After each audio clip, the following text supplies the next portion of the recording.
Всем привет! Вы на канале Кухня Эвелин. И сегодня мы приготовим легендарные одесские мини-налистники. Это томленые малюсенькие блинчики с воздушной, как облако, начинкой. Такие налистники подают в одесских ресторанах, и толпы туристов мечтают попробовать знаменитое одесское блюдо. Но для того, чтобы их попробовать, не обязательно ехать в Одессу. Сегодня мы приготовим традиционное блюдо дома. А главный секрет этих блинчиков именно в простоте. Я начинаю, а вы, пожалуйста, сохраните рецепт и не забудьте подписаться на канал. В миску вбиваем 4 яйца.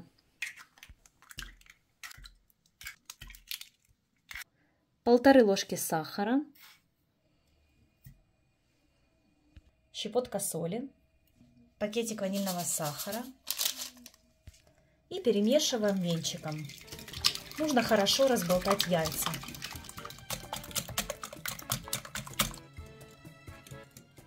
Теперь вливаем 400 мл молока. Это половина всей нормы. Всего нам нужно 800 мл молока. В 250 грамм муки добавляем 2 столовых ложки кукурузного крахмала. Соединяем.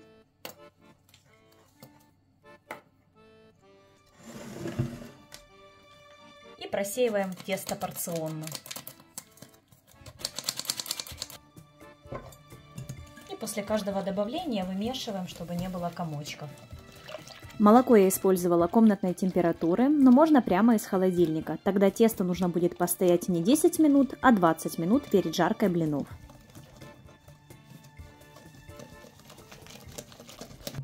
И когда добавили всю муку и хорошо вымешали, добавляем последнюю часть молока, 400 мл. Всего молока мы добавили 800 мл. И снова перемешиваем. И теперь добавляем 3 столовых ложки растительного масла. Оставляем тесто отдохнуть на 10-15 минут. За это время клейковина муки успеет набухнуть, и блины при выпекании не будут рваться. А если не хотите приступать сразу к жарке блинов, тогда можете отправить тесто в холодильник на 2 часа. По истечении 15 минут смотрим на густоту теста. Так как мука у всех разная, у меня оно такое густоватое. И я еще добавлю 100 мл воды. Вода у меня кипяченая, охлажденная. Водой сможете отрегулировать идеальную густоту теста. Все еще раз перемешиваем, и можно приступать к жарке блинов. Очень хорошо прогреваем сковороду и смазываем растительным маслом. Можно и кусочком сала, кому как больше нравится. Выливаем первую порцию теста.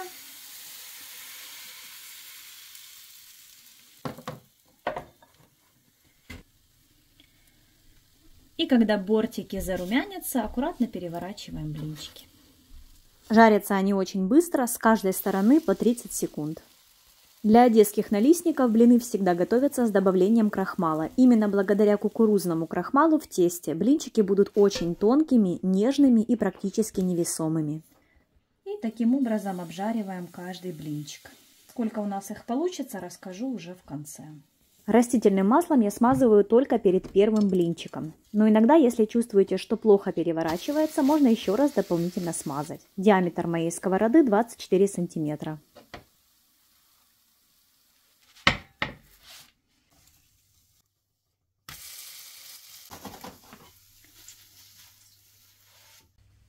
Блинчики готовы. Получилось 25 штук, но здесь без 4. Уже продегустировали. Вот такие вот блинчики получаются. Очень тоненькие.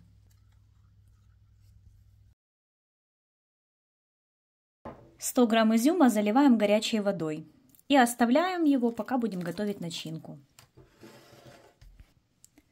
В миску высыпаем 700 грамм творога. Творог должен быть не сухой и не сильно влажный, средней влажности. 2 яйца разделяем на белки и желтки. Разделяем для того, чтобы отдельно взбить белки. Конечно же, вы можете пропустить этот шаг и просто целыми добавить в творог. Но именно благодаря взбитым белкам творожная начинка будет очень воздушной и нежной. И желтки добавляем в творог.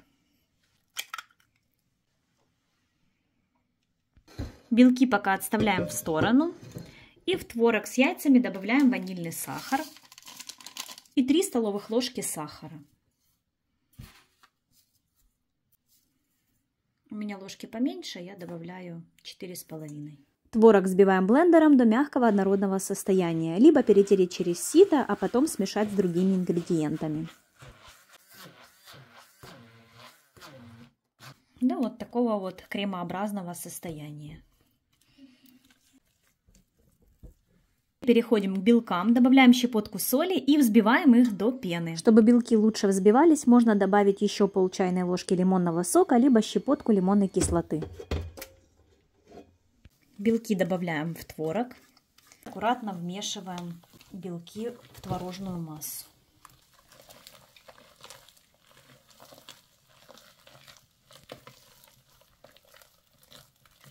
С изюма сливаем воду и обсушиваем на бумажном полотенце. И для вкуса я еще добавлю клюквы. Промываем и также обсушиваем на полотенце. Высыпаем изюм в творожно-белковую смесь и клюкву. Еще для вкуса добавим цедру лимона. Перемешиваем, и наша начинка готова. Клюква – это уже мое авторское дополнение. В оригинальном рецепте добавляется только изюм.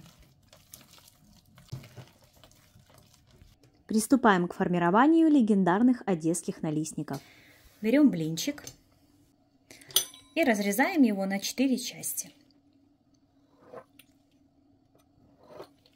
И вот на вот эту широкую часть выкладываем начинку. Начинки примерно 1 чайную ложку, может 1,5. Налистнички должны получаться очень маленькие, не больше дамского пальчика. И сворачиваем блинчик. Вот здесь самое главное – это размер. Ведь если одесские налистники, тогда начинки должно быть не больше 1,5 чайной ложки. А если блинчик намного больше дамского пальчика, тогда это уже не одесский налистник. И неважно, если вы приготовите по той же технологии, но нарушите размерное соответствие, одесситы никогда не признают такие блинчики. Сворачиваем с широкого края, подворачиваем уголки и сворачиваем трубочкой. Далее выкладываем в форму. Можно застелить пергаментом противень, а можно сделать вот в такой вот жаровне. Как вам больше нравится? От формы, в которой вы будете запекать, зависит и время приготовления.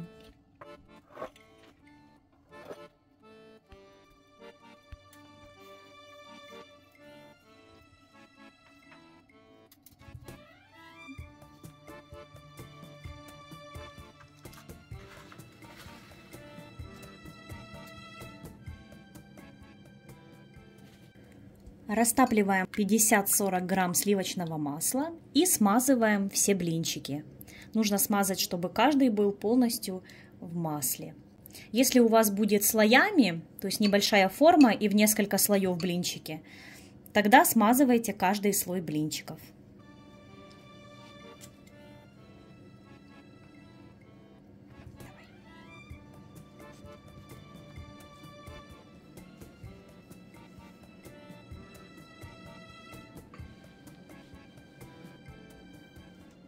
Перед выпечкой по желанию можно накрыть фольгой либо пустыми блинчиками сверху. Выпекаем налистники при 140 градусах 30 минут. А под конец приготовления снимаем фольгу и по желанию даем блинчикам зарумяниться. А если вы будете выпекать в форме в несколько слоев, тогда температуру ставим 130 градусов и запекаем 40-50 минут. Блинчики должны томиться.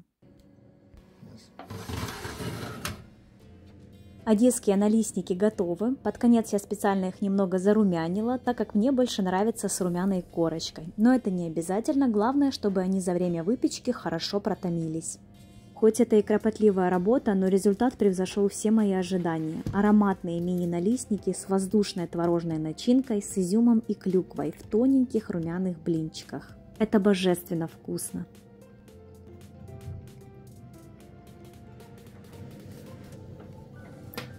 Так, сметанку набрали, давайте уже попробуем наконец-то. Долгожданные одесские налистнички. Это очень-очень вкусно, очень вкусненько.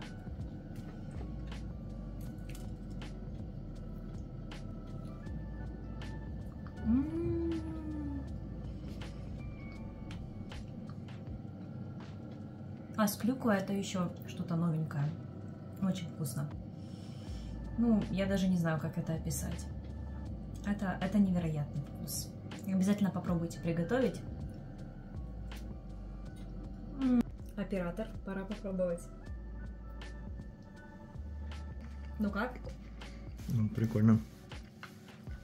Все, всем спасибо огромное, что смотрели. Обязательно попробуйте приготовить. Это невероятное легендарное блюдо, которое понравится, наверное, каждому. Всем спасибо и до новых встреч. Пока!